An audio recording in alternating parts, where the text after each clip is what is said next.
ধেয়ে আসছে বছরের প্রথম কালবৈশাখী। 40 থেকে 80 কিমি বেগে বইবে ঝড়, হতে পারে বজ্রবিদ্যুৎ ও শিলাবৃষ্টি।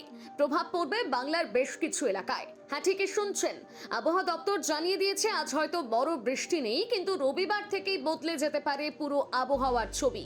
গাঙ্গেয় পশ্চিমবঙ্গ সংলগ্ন বাংলাদেশে তৈরি হয়েছে একটি ঘূর্ণাবর্ত। উত্তর পূর্ব বাংলাদেশে রয়েছে আরও একটি ঘূর্ণাবর্ত। তার সঙ্গে জম্মু কাশ্মীরের কাছে সক্রিয় হয়েছে একটি পশ্চিমী ঝঞ্ঝা। আর এই তিন শক্তির মিলে বাংলায় তৈরি হচ্ছে ঝড় বৃষ্টির পরিবেশ। 9 থেকে 10ই মার্চের মধ্যে দক্ষিণবঙ্গের একাধিক জেলায় কালবৈশাখী ঝড়ের সম্ভাবনা। ঘন্টায় 40 থেকে 60 কিমি বেগে ঝোড়ো হাওয়া বইতে পারে। কোথাও কোথাও এই গতি পৌঁছে যেতে পারে ঘন্টায় 100 কিমি পর্যন্ত।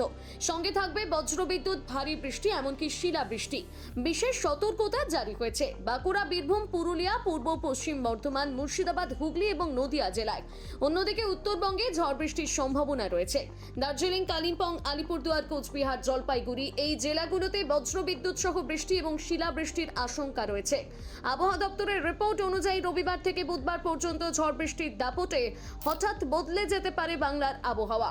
এক কথায় কালবৈশাখীর প্রথম বড় ধাক্কার সামনে দাঁড়িয়ে বাংলা। আপনার এলাকায় কি ইতিমধ্যে কালো মেঘ আর ঝোড়ো হাওয়া শুরু হয়েছে? আপনার কি মনে হয় এবার কি বড় ঝড় আসছে? নিজের মতামত জানাতে ভুলবেন না কমেন্টে।